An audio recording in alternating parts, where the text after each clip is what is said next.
Primera y segunda de Tesalonicenses. Lección número 6. Amigos para siempre. Hola, querido. Mira, el ministerio de Pablo fue un ministerio de amor. A través de las 2 epístolas a los tesalonicenses vemos que entre el apóstol y los miembros de Tesalónica existía una fuerte relación de amistad. A fin de cuentas, ellos eran el fruto de su empeño misionero. Los veía como a hijos espirituales. Bueno, en este estudio revisaremos algunos consejos que Pablo les da a los tesalonicenses para que continúen fieles en la fe que recibieron en sus corazones. Empezaremos leyendo primera a los tesalonicenses, capítulo 2, versículo 13. Dice: por lo cual también nosotros damos gracias a Dios sin cesar, porque cuando recibisteis la palabra de Dios que oísteis de nosotros, la recibisteis no como palabra de hombres, sino según es en verdad la palabra de Dios, la cual actúa en vosotros los creyentes. ¿Sabes?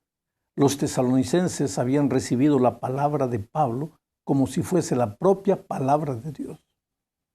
Los judíos en Tesalónica ponían en tela de juicio la predicación de Pablo por un simple motivo. Pablo predicaba la salvación por la gracia de Jesús y los judíos no aceptaban eso.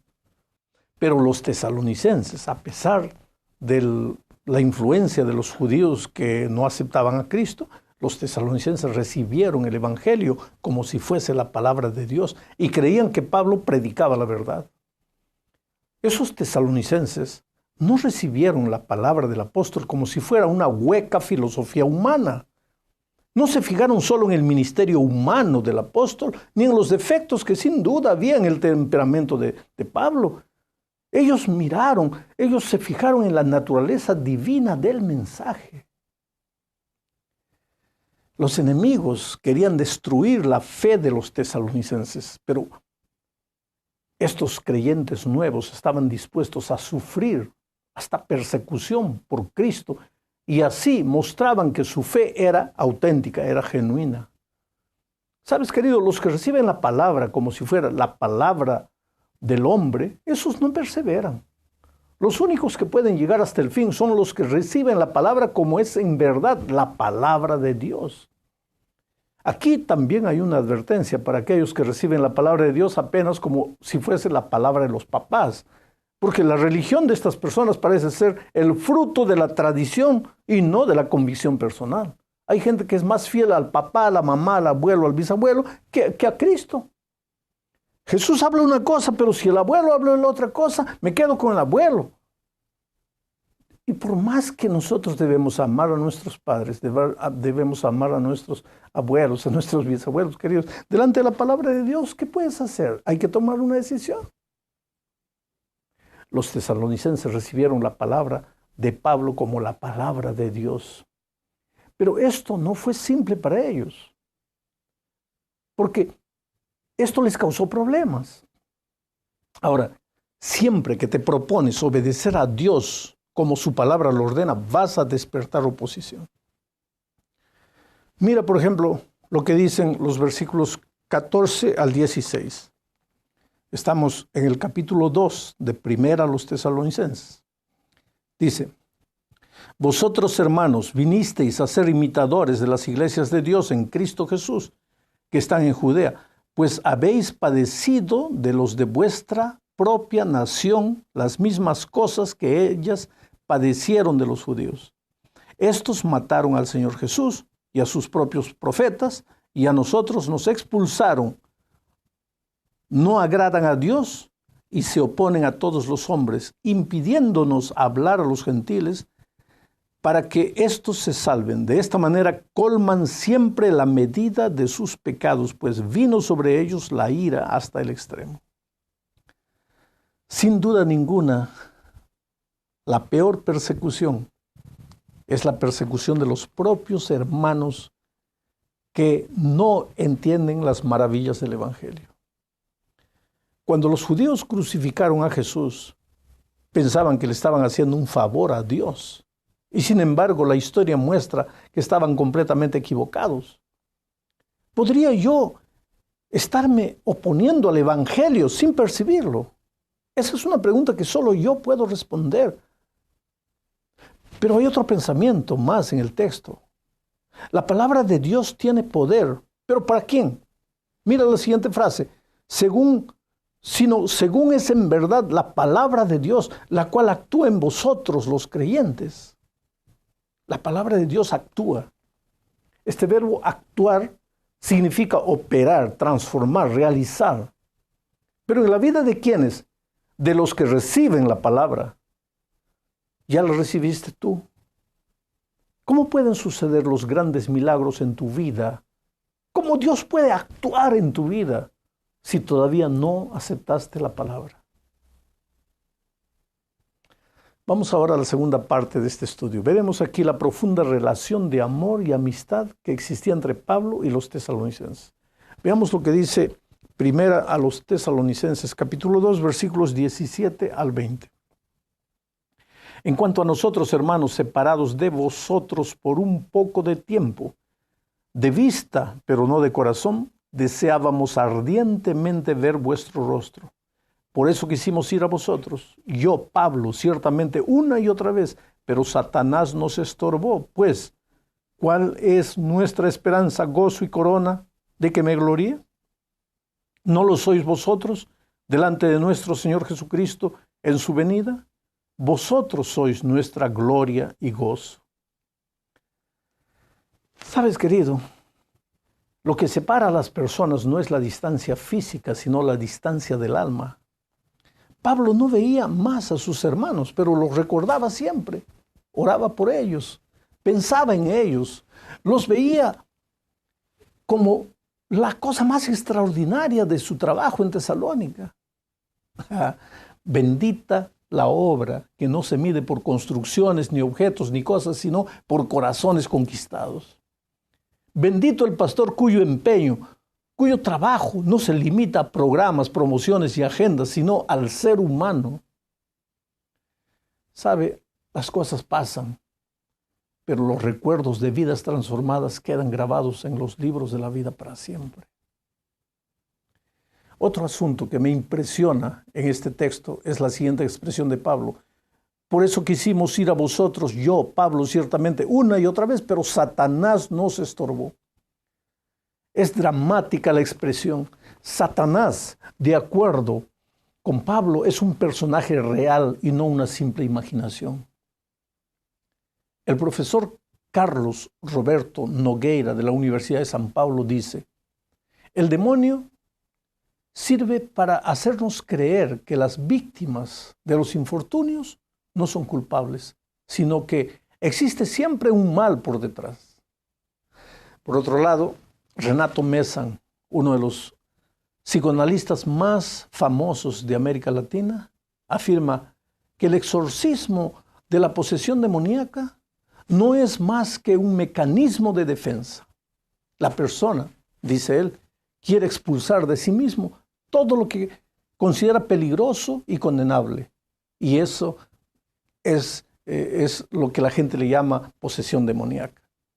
Ahora, querido, estas dos declaraciones de estos dos estudiosos muestran lo que la grande mayoría de las personas piensa acerca del demonio, que es apenas una idea, una fuerza o simplemente un mecanismo de defensa que los hombres han creado, como dice el psicoanalista Messan.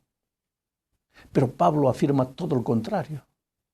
El diablo es una persona y actúa muchas veces para dificultar los planes divinos. Para eso, naturalmente, el diablo se disfraza o crea circunstancias adversas, pero generalmente está por detrás de todo lo malo que le sucede a los hijos de Dios.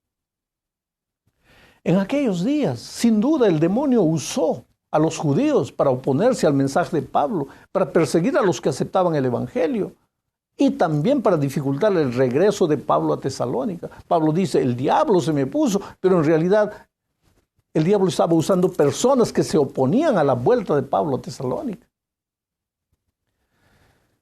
En la tercera parte de este estudio, veremos que el sufrimiento es parte de la vida. Sabes, querido, vivimos en un mundo de dolor. Desde la entrada del pecado al mundo, no hay cómo evitar el dolor. Pero en su maravilloso amor, Dios ha transformado el dolor en un instrumento de crecimiento espiritual. Ahora, existen dos tipos de dolores, los físicos y los dolores del alma. En el capítulo 3 de Primera a los Corintios, vemos a Pablo sufriendo. Se usa 2 veces la expresión no pudiendo soportar más. Pablo usa la expresión para expresar su dolor. Primero, por no poder ver de cerca a los hermanos queridos de Tesalónica. Y segundo, porque al no verlos y no saber nada de ellos, le asaltaba el pensamiento de que tal vez ellos no hubieran podido resistir a los ataques del enemigo y hubieran abandonado la fe.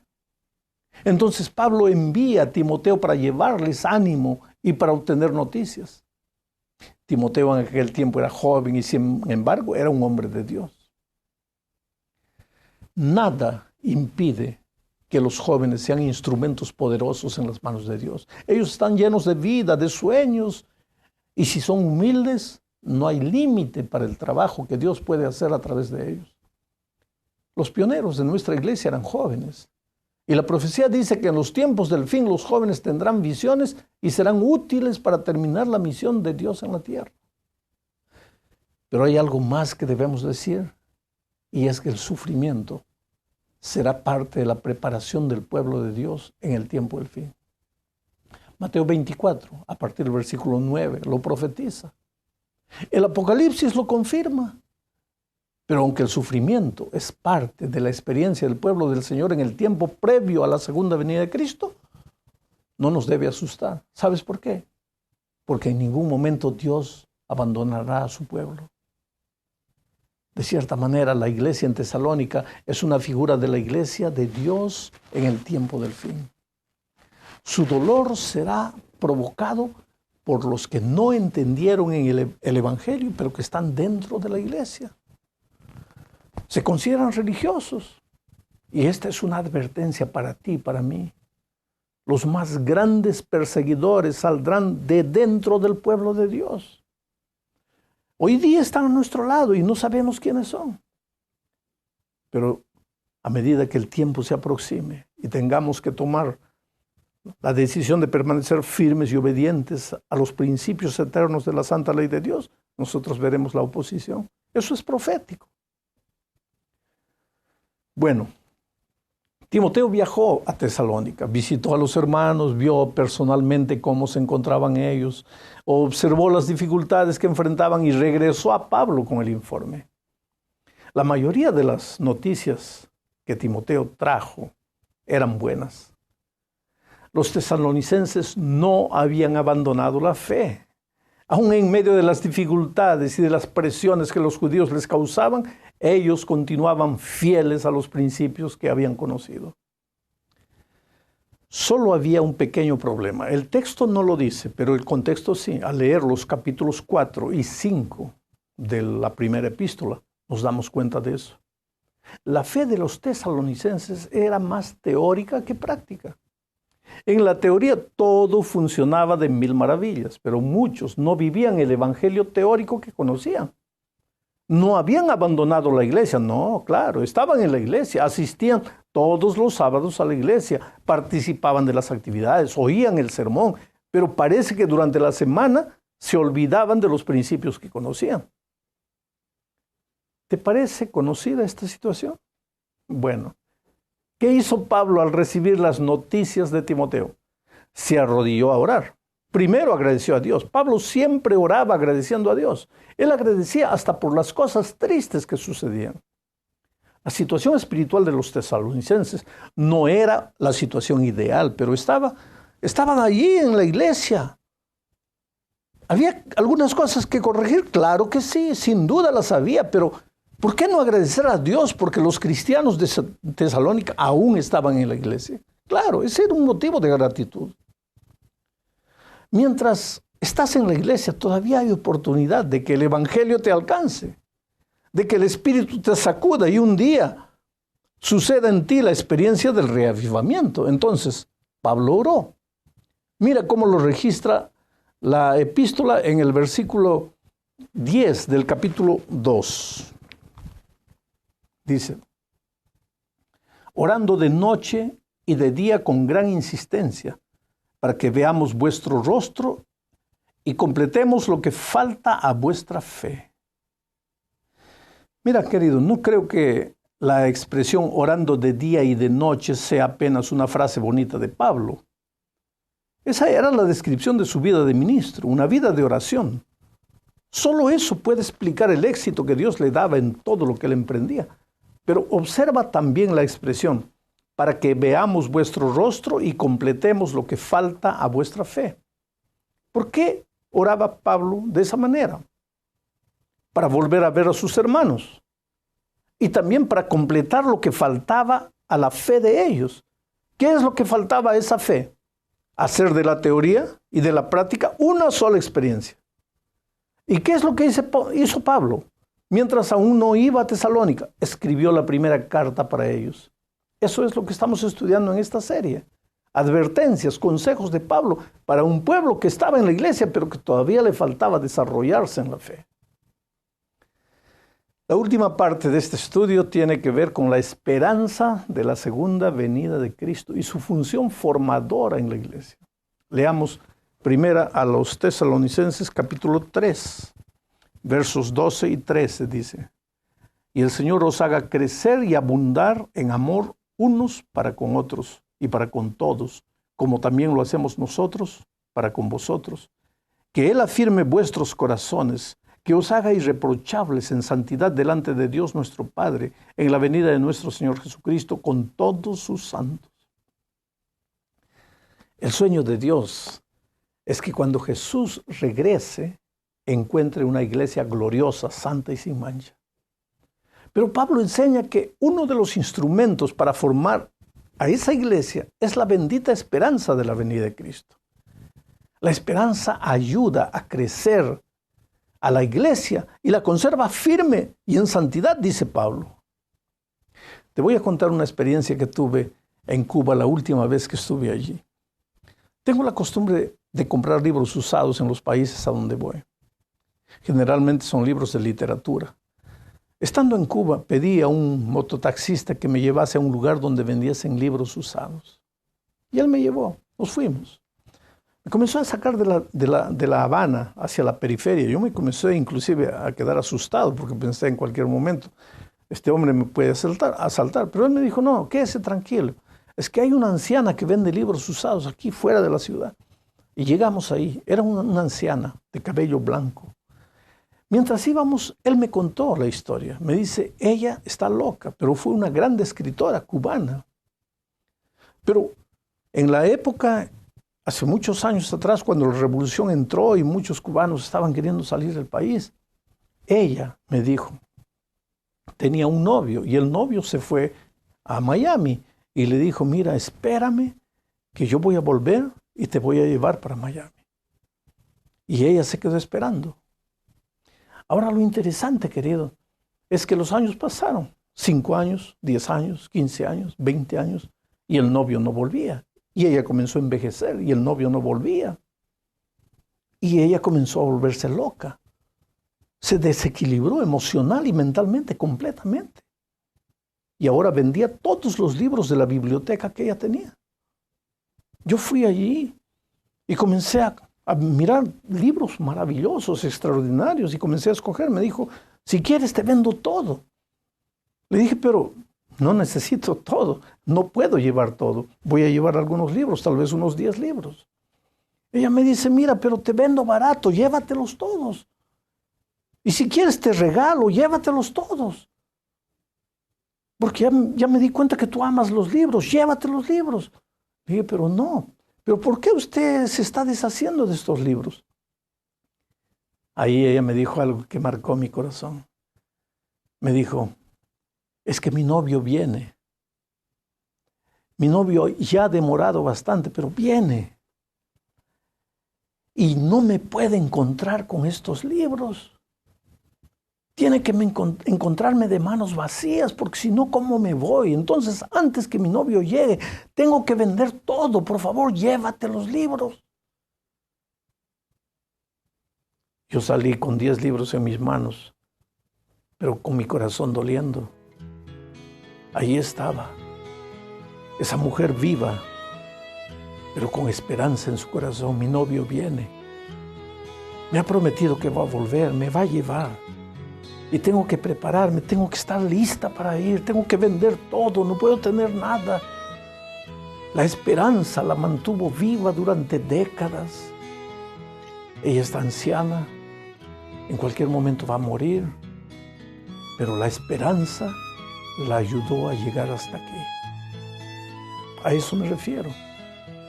La esperanza de la segunda venida de Cristo en el corazón del cristiano es que nos da fuerza para luchar y soportar las durezas que la vida muchas veces se presenta.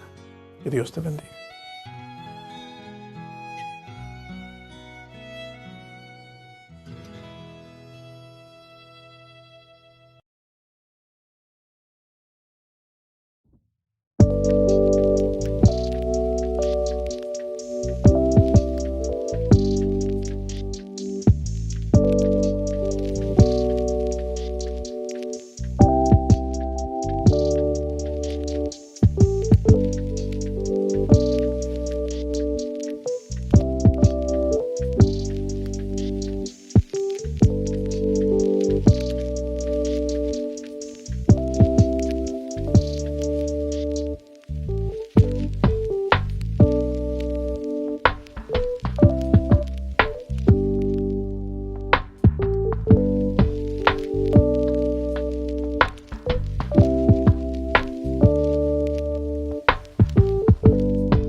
This time of year we walk around, we knock on every door we found. We rhyme our poem quiet and slim and demand some candy to the brim. We wear costumes bright and cool. If you don't fear us, you're a fool. So give us treats right here and now, or our tricks on you we will bestow. Give us the treats we do demand, you will do as we command. Our costumes are not only show, we need your treats so we can grow. We come to your door to make you hear. Our poem will set your mind to fear. We rhyme our poem quiet and slim and demand some candy to the brim. We wear costumes bright and cool. If you don't fear us, you're a fool. So give us treats right here and now, or our tricks on you we will bestow. Give us the treats we do demand, you will do as we command. Our costumes are not only show, we need your treats so we can grow.